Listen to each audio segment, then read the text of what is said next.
Richard Ferrand, bonjour. Bonjour. C'est la rentrée à l'Assemblée nationale. C'est la rentrée pour tout le monde, y compris pour les députés. Voilà, c'est le jour de la rentrée. Vous êtes président de l'Assemblée nationale, député de La République En Marche du Finistère. Le week-end dernier à Brest, G7 des parlementaires, les présidents des parlements des pays du G7 étaient réunis autour de vous.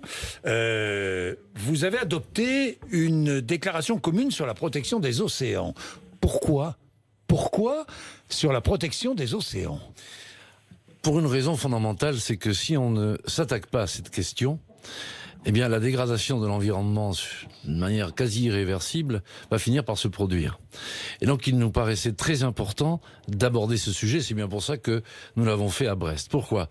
Nous avons d'abord eu des réunions de travail avec des chercheurs de l'Ifremer, de l'Université de Bretagne occidentale, du Campus mondial de la mer, qui vous informent par exemple qu'il y a autant de tonnes de plastique dans les océans qu'il y a de tonnes de poissons. Qu'on retrouve dans les crustacés, dans les huîtres, etc., des nano-traces, si je puis dire, de plastique. Que des organismes nouveaux et prédateurs se créent autour de cela. Bref, que les océans, qui représentent tout de même 70% de la surface de la Terre, qui accueillent 80% du trafic de marchandises, qui font que 60% de l'humanité vit à moins de 100 km d'une côte, c'est-à-dire que l'enjeu vital, le mot n'est pas trop fort, et de se saisir de cette question. Et donc, les présidents d'Assemblée, je note d'ailleurs qu'ils étaient tous présents. Notre collègue du Japon, notre collègue Berco, alors même que... Le Japon qui chasse la baleine. Vous le savez, il y a certains soucis. Oui, je notre vais en collègue parler Fico, de John Berco. Madame Pelosi, bref, ils étaient tous là, et nous avons pris cet engagement commun de vouloir peser sur les politiques nationales, sur l'ensemble des textes, l'ensemble des budgets, pour que ces enjeux de préservation, de recherche soient pris en compte, parce que les océans, c'est aussi l'avenir. C'est d'abord les ressources qu'il faut réguler. C'est aussi les énergies marines renouvelables qui vont être une réponse formidable si on y investit ce qu'il faut pour précisément permettre de limiter la consommation d'énergie fossile. Les chefs d'État et de gouvernement, et la santé aussi. Hein. Dès hier soir, j'avais demandé au président de la République de me recevoir, ce qu'il a fait à 17h. Et je suis précisément allé le saisir de ces enjeux. Et que vous a-t-il dit ? Eh bien, il m'a fait observer qu'à Biarritz, cette problématique avait été mentionnée parmi les membres de l'exécutif, mais que justement, ce que je souhaitais, moi, c'est que l'on s'en saisisse de manière beaucoup plus hardie. Mais comment ? Au fond, je viens de vous le dire, à la fois par les textes, on va prendre des textes sur l'économie circulaire, sur la réduction des déchets, sur la recherche, l'innovation, que l'on comprenne qu'il y a là des enjeux qui sont fondamentaux. Et puis je vais vous dire, d'une manière générale, les questions sérieuses et vitales le sont suffisamment pour que on ne les laisse pas traiter que par les exécutifs. Les parlements sont là pour se saisir de ces questions et faire avancer cela. Alors, les parlements, parlons de John Bercow qui était là. John Bercow, c'est le speaker de la Chambre des communes, c'est le président, votre homologue, le président du Parlement britannique. Il a démissionné. Est-ce qu'il vous a dit pourquoi il avait démissionné ? Écoutez, ce que j'ai senti chez John Bercow, c'est à la fois un homme passionné, un homme passionné et un homme soucieux. C'est comme ça que je l'ai perçu. Soucieux pour son pays, qui vit à des désordres politiques évidents. C'est un aspect. Ensuite, très vigilant en disant quoi qu'il arrive et quoi qu'il advienne, les liens de coopération entre la France et le Royaume-Uni vont continuer. Tout ne va pas s'arrêter quand bien même ce Brexit s'accomplirait. Donc il était soucieux de conserver ces relations possibles entre nos pays. Et c'est vrai aussi qu'il avait 10 ans d'expérience et que sans doute il s'est dit qu'il pouvait contribuer à être utile à son pays autrement. Un recours entre M. Corbyn et M. Johnson, un recours, John Bercow ? Alors, je ne suis pas un spécialiste du Royaume-Uni, mais je sais que ce que je lis en tout cas, c'est que M. Corbyn et Johnson, finalement, pour des raisons très différentes, ne sont pas forcément les leaders dont les Britanniques rêvent. Alors, est-ce que M. Bercow peut être une alternative? Est-ce son projet? Je ne le sais pas. Mais en tout cas, il va bien falloir qu'émerge quelque chose. En Grande-Bretagne, le Parlement joue son rôle. Et vous croyez que nous on joue au billes? Non, mais il tient son rôle. Mais vous savez ce que j'ai remarqué? Oui. C'est que il est de bon ton, souvent, de critiquer les parlements ici ou là. Mais lorsque M. Johnson a décidé de mettre en congé le Parlement en se disant, finalement, je vais gérer mes affaires tout seul, eh bien, les citoyens sont sortis dans la rue pour défendre leur Parlement. Que les citoyens français sortiraient dans la rue pour défendre l'Assemblée nationale ? Je crois qu'il serait possible que, si dans notre système institutionnel, ce qui est une hypothèse, on disait, écoutez, on va s'occuper de tout sans le Parlement, je crois qu'il y aurait beaucoup de Français à sortir pour une raison simple. C'est que là où il n'y a pas de Parlement, il n'y a pas de démocratie. Il n'y a pas de confrontation d'idées. Il n'y a pas de contrôle du gouvernement. Il n'y a pas d'évaluation des politiques publiques. Et sans ça, la démocratie, elle meurt. Le Parlement vote les décisions prises à Matignon ou par le président de la République. Non, mais le Parlement amende. Il amende, oui, c'est vrai, il amende. Il amende, il triture les textes, il négocie avec le gouvernement. Oui, c'est vrai. Ce n'est pas une chambre d'enregistrement, il ne faut pas dire ça. Non. C'est un reproche qu'on fait souvent au Parlement français. Oui, au système français. C'est-à-dire qu'on a un système français qui repose au fond sur une élection du Parlement dans la foulée du président de la République. Ce qui est une erreur, non ? J'ai toujours été défavorable à cette inversion du calendrier faite... Est-ce qu'on pourrait revenir ? Est-ce qu'il faudrait revenir sur cette inversion du calendrier, franchement ? On pourrait, mais il faudrait aussi revenir sur le quinquennat. Parce qu'au fond, la position arbitrale du président qui était liée au septennat... Est-ce qu'il faudrait revenir sur le quinquennat ?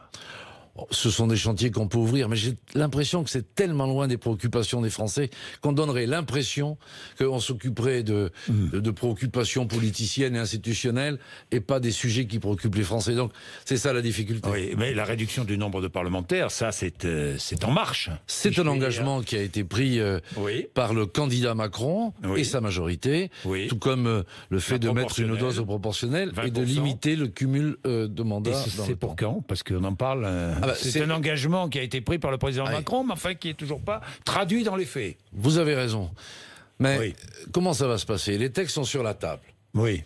Alors, pour expliquer rapidement, la proportionnelle, l'Assemblée nationale et sa majorité peuvent le décider tout seuls comme des grands.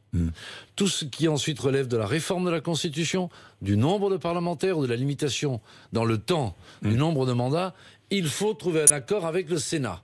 Sinon, on ne peut pas le faire. Et il n'y a pas d'accord. À ce stade, il n'y a pas d'accord, donc on va reprendre le dialogue, le gouvernement va reprendre le dialogue avec le président Larcher, avec qui j'ai des échanges également réguliers, pour voir s'il y a une volonté d'aboutir ou pas. Alors décider de la proportionnelle tout de suite ? Non ? Ça va venir, ne vous inquiétez pas. Je pense que ça va être étudié au cours de cette session, ou d'ici juin, ça aura été vu. D'ici juin ? Oui, parce que... D'ici juin, nous aurons donc la proportionnelle. Je pense... si les députés le votent. Oui, si les députés le votent, mais... Ils vont le voter, c'est une volonté du président de la République. Non, c'est un engagement qu'ils ont pris, eux. Même qu'ils ont pris, eux. Donc ils sont présentés aux élections. Donc ils vont voter. Donc aux prochaines élections, il y aura proportionnel. Il y aura une part de proportionnel, je le crois, oui. Aux prochaines législatives. Oui. Aux prochaines législatives qui suivront, 2022, l'élection... du président. Voilà. On est bien d'accord, il y aura de la proportionnelle. Alors, il y aura aussi, j'ai vu les nouveautés cette année, de cette saison, si je puis dire. Les partis d'opposition pourront poser 2 fois plus de questions que la majorité lors des questions au gouvernement. Oui, c'est une volonté que j'ai portée, parce que, vous savez, les questions au gouvernement, je ne sais pas si vous avez le temps de les regarder, mais parfois, vous avez l'opposition qui pose une question en disant tout est catastrophique dans ce pays jusqu'à la caricature, et puis vous avez parfois des questions de la majorité qui sont, finalement, elles, plus flatteuses pour permettre de mettre en valeur ceci ou cela. Je trouve que c'est un espèce de jeu de rôle qui ne met pas en lumière suffisamment les différences de point de vue. C'est pourquoi... j'ai souhaité, premièrement, que l'opposition ait plus de questions, parce qu'il est normal que ce soit les oppositions qui interpellent le gouvernement. C'est assez logique qu'elles pèsent plus dans cette confrontation. Mais surtout, j'ai voulu qu'il puisse y avoir un dialogue. Parce qu'aujourd'hui, comment ça se passe ? Il y a une question qui est posée, une réponse qui est posée sans droit de suite. Une réponse qui est donnée, tout le monde se rassoit et on passe à la question suivante. Là, dans le même créneau de temps, celui qui pose la question aura un droit de suite, c'est-à-dire pourra demander un complément de réponse s'il n'est pas satisfait par la réponse du ministre, lequel ministre pourra ensuite également apporter ce complément. Et j'espère que cette obligation de dialoguer, donc sous une forme que l'on peut espérer rationnelle, limitera les déclarations de principe et la langue de bois. Alors je vais essayer. on verra bien si ça a son effet, D'ailleurs, sinon on corrigera. Une seule séance de questions au gouvernement par semaine, maintenant. Hein. De 2 heures. De 2 heures. Ouais. De 2 heures au lieu de 2 fois 1 heure. 2 fois 1 heure, oui. Voilà. Ça nous paraissait à la fois plus rationnel, plus pratique, et que les travaux de commission puissent avoir lieu le mercredi après-midi. À propos du travail parlementaire, vous êtes député du Finistère, vous aviez déposé un amendement qui avait été voté, taxe sur les yachts. Vous vous souvenez, c'était en 2017, je crois. Oui, très bien, je m'en souviens très bien. 2017. Alors, vous nous disiez, ça va rapporter 10-20 millions d'euros. 2019, ça a rapporté jusqu'à maintenant 288 000 euros. Vous avez terrible, raison. hein. Non. Pas terrible. Hein. C'est ce qu'on appelle un plantage. Oui. Hein Oui. D'abord, j'étais le seul à vouloir essayer, à l'époque, de dire il faut faire comme c'était ça. en contrepartie Voilà. de la réforme de l'ISF. Exactement. Et vous voyez, là, vous mettez le doigt sur une faiblesse de notre démocratie. Pourquoi suis-je venu vous dire que ça devrait rapporter autour de 10 millions d'euros? C'est parce que, précisément, je souhaitais que cette taxe soit affectée à la SNSM. Oui. Et je n'avais Sauvetage en mer. Sauvetage en mer. Je n'avais pas attendu les drames que nous avons connus pour dire qu'il fallait faire cela. Oui. Qu'est-ce qui se passe à ce moment-là? Eh bien, vous allez voir le service de Bercy, le cabinet du ministre. Vous dites, voilà ce que je veux faire, ça va rapporter combien cette affaire? Donc, ils vous disent. On est sûr? Oui, on est sûr. Donc ensuite, on défend cet amendement sur cette base. Eh bien, tout ça pour vous dire que tant que l'Assemblée nationale ne disposera pas, et c'est pourquoi nous y travaillons avec intensité, de ses propres outils d'évaluation en amont du dépôt de ces amendements et en aval pour contrôler, ça veut dire que les administrations qui sont aux ordres du gouvernement pourront nous raconter tout ce qu'ils voudront. Et là, vous avez un exemple de carabistouille tout à fait déplorable. Et cette affaire m'a profondément mis en colère et on ne va pas s'en tenir là. C'est-à-dire? Je peux vous le dire. C'est-à-dire? Eh bien, que je vais aller à la rencontre du ministre pour dire, voilà, vous vous rappelez nos échanges, vous vous rappelez nos séances de travail, voilà ce qui avait été évalué, qui avait été dit, voilà ce que ça donne. Donc de qui se moque-t-on? Alors comment fait-on maintenant pour venir à une autre solution qui permette d'atteindre l'objectif? Croyez bien que je ne vais pas lâcher l'affaire. Bien, Richard Ferrand, les lois qui vont être discutées dans les semaines qui viennent, la loi L'Homme, à partir d'aujourd'hui, mobilité, retour à 80 km/h dans de nombreux départements, c'est une erreur ou pas? À 90, vous À 90, oui. C'est une erreur ou pas? Mais ce que je crois, c'est qu'il faut adapter la vitesse aux pratiques locales et au niveau de dangerosité. Donc donner aux élus locaux, d'ailleurs je trouve qu'on aurait pu le faire dès le début, hein, ça aurait été plus simple, on en aurait moins parlé, aux préfets et aux élus locaux la capacité à adapter les choses m'aurait paru préférable. En même temps, il faut avoir à l'esprit que j'ai lu hier les chiffres, que le nombre de personnes au mois d'août, décédées au mois d'août, plus 17,9, oui 18, vous avez raison. Donc, et la vitesse n'est jamais étrangère à ces drames. Donc, après, il faut regarder départemental par départemental, situation par situation, comment adapter ça. Vous savez, dans ma circonscription du Finistère, il y a des endroits où, impérativement, même si c'est autorisé à 80, vous roulez à 60 parce que c'est trop dangereux. Et puis, il y a des endroits où vous languissez sur la route parce que vous pourriez avancer un peu plus vite. C'est là que je crois il faut toujours être plus proche du terrain, des réalités, voir ça avec les maires, les sous-préfets, le conseil départemental. Voilà, il faut sentir les choses. Donc, qu'on mette de la souplesse, c'est bien. Richard Ferrand, la loi mobilité. Hier, je recevais Jean-Baptiste Djebari, nouveau secrétaire d'État au transport, et je lui parlais des autoroutes. 2030, 2031, c'est la fin des concessions. L'État pourrait reprendre la main. Il est favorable, lui, puisqu'il avait déposé même un amendement dans ce sens. Est-ce que vous aussi, vous êtes favorable à une renationalisation des autoroutes après 2030? Alors, intellectuellement et sur le principe, spontanément, je vous dirais oui. Oui. Bon. Ensuite, une fois qu'on prend une position de principe, qui est ce qu'on a à l'esprit ou dans son cœur, il faut regarder à quoi ça sert et est-ce que ce sera mieux. Bon. Donc, je crois qu'il nous faut regarder aujourd'hui quelle est la réalité de la profitabilité des autoroutes, quels sont les investissements réalisés, quel est le service rendu, bref, qu'on évalue tout ça, et qu'on regarde quelle serait, in fine, la meilleure solution. Si renouveler la concession, c'est la meilleure solution, je ne vais pas monter sur la table parce que j'aurai un point de vue là-dessus idéologique. Mais s'il s'avère qu'en termes de cherté des péages, en termes de profit et en termes de services rendus, on n'est pas bon, ben oui, il faudrait pouvoir le faire. Moi, je crois que sur toutes ces questions, il ne faut pas avoir des dogmes. Ça pourrait être un argument de campagne pour le candidat Macron en 2022. Hein. Oui, ça c'est loin, hein, vous savez. Oui, enfin loin, mais il sera candidat. Mais je retiens votre conseil. Mais oui, non, je dis ça comme ça, au passage. Alors, les lois, discussion autour de la PMA, on aura l'occasion, sur la loi de bioéthique, on aura l'occasion d'y revenir, mais je voudrais revenir sur le débat sur la politique migratoire de la France qui aura lieu le 30 septembre à l'Assemblée nationale, on est bien d'accord. Là aussi, il y a un débat. Est-ce qu'il faut fixer des objectifs annuels d'immigration ? Je crois d'abord qu'il faut faire le point. C'est bien que le ministre de l'Intérieur vienne dire devant le Parlement, et noter que c'est la première fois qu'une initiative de ce type est prise. Il n'y aura pas de vote. Hein, mais... Non, enfin déjà, on va pouvoir tout mettre à plat. Oui. Ce que l'on vient de nous dire, au fond, on a voté la loi dite Collomb, vous vous en souvenez, il y a eu des polémiques, etc. Quels sont ses effets ? Qu'est-ce qui marche ? Qu'est-ce qui ne marche pas ? Où est-ce qu'on en est en termes de régulation, de contrôle ? Bref, qu'on fasse un point précis là-dessus. Que Jean-Yves Le Drian vienne expliquer comment fonctionne notre politique de coopération et en quoi elle permet d'éviter un certain nombre de migrations. Parce que, je veux aussi le dire à vos auditeurs, quitter son pays, c'est jamais une joie. Y compris donc beaucoup de gens qui immigrent ne le font pas en sifflotant. Ils le font parce que ils n'arrivent pas à vivre chez eux. Par conséquent, nous avions lié, souvenez-vous, le fait que l'on travaille avec un certain nombre de pays qui, eux, nous aidaient aussi à accueillir les ressortissants que nous leur renvoyons. Donc, il faut là-dessus que l'on ait aussi une évaluation claire. Mais, il faut mais des objectifs annuels d'immigration. Des objectifs annuels, vous savez... Une sorte de quota d'immigration. Oui.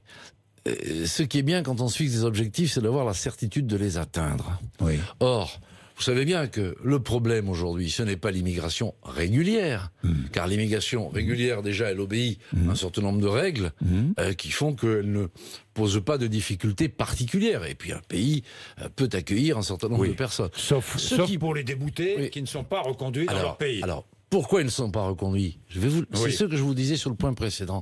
C'est que pour que quelqu'un puisse soit reconduit, il faut la coopération on est de ses propres services consulaires et d'ambassade.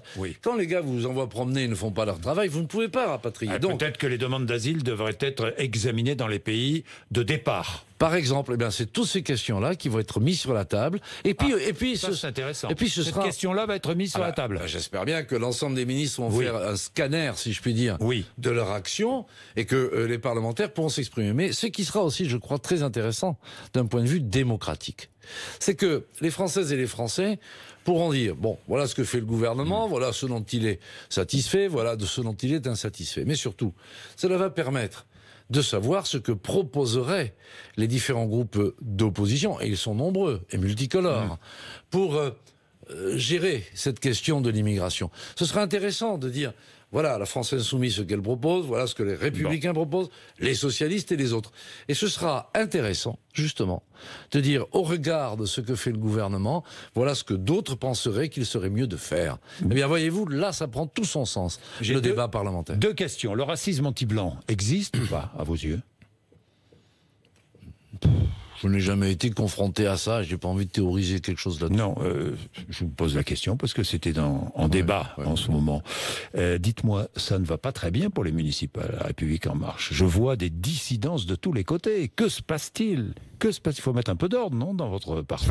Non, mais je ne sais pas, non, mais je vois de députés qui s'en vont, qui quittent LREM, qui deviennent apparentés. Je vois des candidatures ici ou là un peu dissidentes.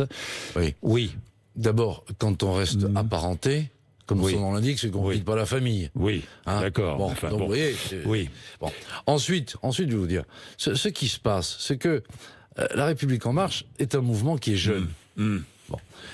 Où la notion de discipline, au fond, quand il y a une décision qui est prise, on doit s'y soumettre normalement. Ce n'est pas quelque chose qui est forcément ancré dans les esprits. Et d'ailleurs, c'est peut-être une nouvelle manière de faire. Vous regrettez ? De par ma culture, oui, mais peut-être faut-il faire autrement aujourd'hui. Mais ce que je sais, moi, c'est que ce qui divise ça condamne à l'échec. Ce qui rassemble, ça permet le succès. Et ça, je sais que c'est vrai. Et donc ça, je souhaite le faire partager au plus grand nombre de mes amis. Mais il est normal qu'on parle toujours des trains qui n'arrivent pas à l'heure. On ne parle pas de trains qui arrivent à l'heure. Donc, parce qu'il y a ici des gens qui rouspètent. Ça arrive à l'heure, les trains arrivent à l'heure à Nice, à Toulouse, à Lyon. Qui ne circulent qu'en train. Oui. Et qui fait régulièrement. Oui, les trains arrivent à l'heure. Donc à Nice, Toulouse, Lyon, vous soutenez les maires sortants, quoi. Non, ce que je vous dis, c'est que... Mais non, si, mais si les trains arrivent à l'heure. Ce que je vous dis, oui, c'est qu'on parle de quelques dissidences ici ou là. Oui. Mais ce qu'il faut regarder dans la globalité, c'est que les choses sont claires. Ici, vous êtes favorable accords... au soutien à Nice, à Toulouse Non, mais chaque fois qu'un accord est possible, sur la base d'un projet vous êtes favorable de valeur... à cet accord? Attendez, voyons ce qu'il y a dedans, quand ça va être fait, à quelles conditions. Vous savez, vous êtes prudent. Faut jamais signer de chèque en blanc, vous faites pas ça non plus. Non, mais vous êtes, je vous sens très prudent. Hein. Je suis prudent, oui, c'est ma nature. Ça, j'ai bien compris. C'est ma nature. Bien, merci Richard Ferrand d'être venu nous voir, 8h54, RMC et BFM TV.